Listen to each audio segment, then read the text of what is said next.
Hello and welcome back to Hot Take here on No Bullshit, where we review the latest movies and give you our hot take on them.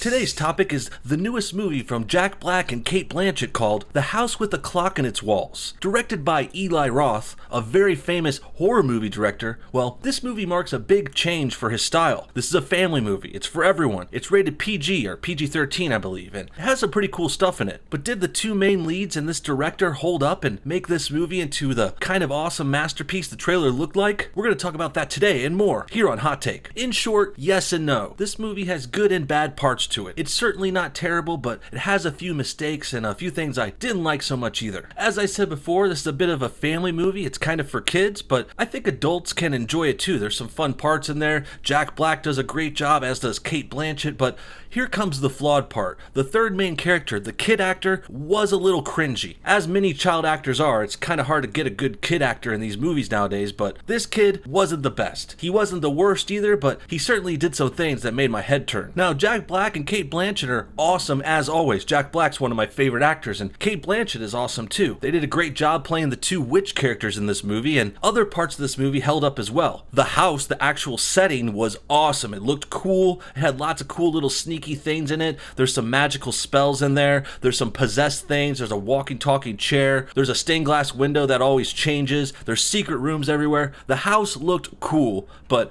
the kid actor did bring it down a bit, and he is supposed to be the main character for this. Forgive me, I don't know his name, but the kid was serviceable. He pulled things off pretty good, but I think he bit off a little more than he could chew with this one. Him and the director might have put too much on that kid's shoulders for this big budget blockbuster type movie. It didn't ruin the movie, and the story was still okay, but overall I would say it's kind of average or below average, if you ask me. That brings us to the story summary for this movie. The story summary for The House with a Clock in the Walls goes like this. Basically, you have this kid who's moving in with his uncle, Jack Black, and he finds out his uncle is actually a warlock or a male witch. And then from there, you start discovering all kinds of other cool things where the kid is discovering he's a witch, he has a witch roommate, and then of course, the house. The house is a big character in this movie too, and the house has some special secrets that they eventually find out towards the end. Essentially, there was another witch, another warlock that lived at this house and put a sort of spell on it after he died. And throughout the movie, the cast, the three main people, are looking around the house trying to find this clock that's in its walls, hence the title. There's a clock in the walls and they're searching for it and trying to figure out what's going to happen if that clock stops ticking, which probably isn't going to be something good. Overall, pretty good story, interesting, and it's nice to see a refreshing new story too. I'm not sure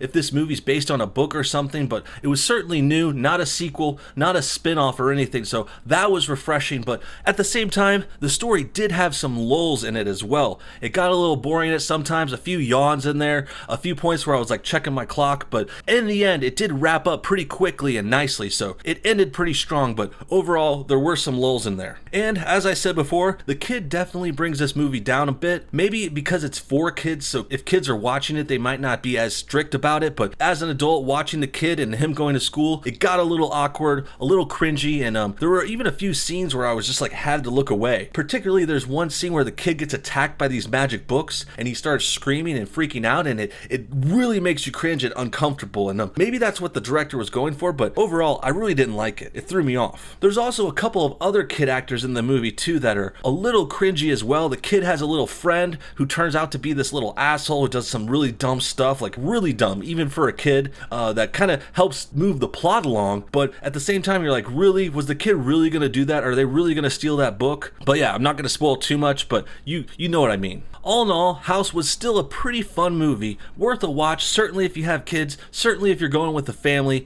It's a good family picture, something fun to get this Halloween vibe rolling. You know, it's still September, but almost October, so this is kind of like the first spooky movie of the year, and there's a lot more coming, so it's a good start, but overall, still a little below average if you ask me. With all that said, let's go ahead and bring out the hot take meter. I'll probably give House with a Clock in the Walls 2 out of 5 flames. Not a 3, not a good, awesome movie that you'd recommend to everyone, but also not a 1, not terrible, not unwatchable. I think Jack Black does a lot with his humor to kind of keep things rolling, but I'm a big Jack Black fan, so I might be biased about that. But overall, 2 out of 5, just below average, but still worth seeing, especially if you like some of these actors like I do, or if you like spooky stuff, or if you're going with your family family to bring the kids to watch something. But considering that, most adults probably wouldn't be interested. Thanks for tuning in to another episode of Hot Take, everyone. We'll see you next week to talk about Hollywood's latest movie.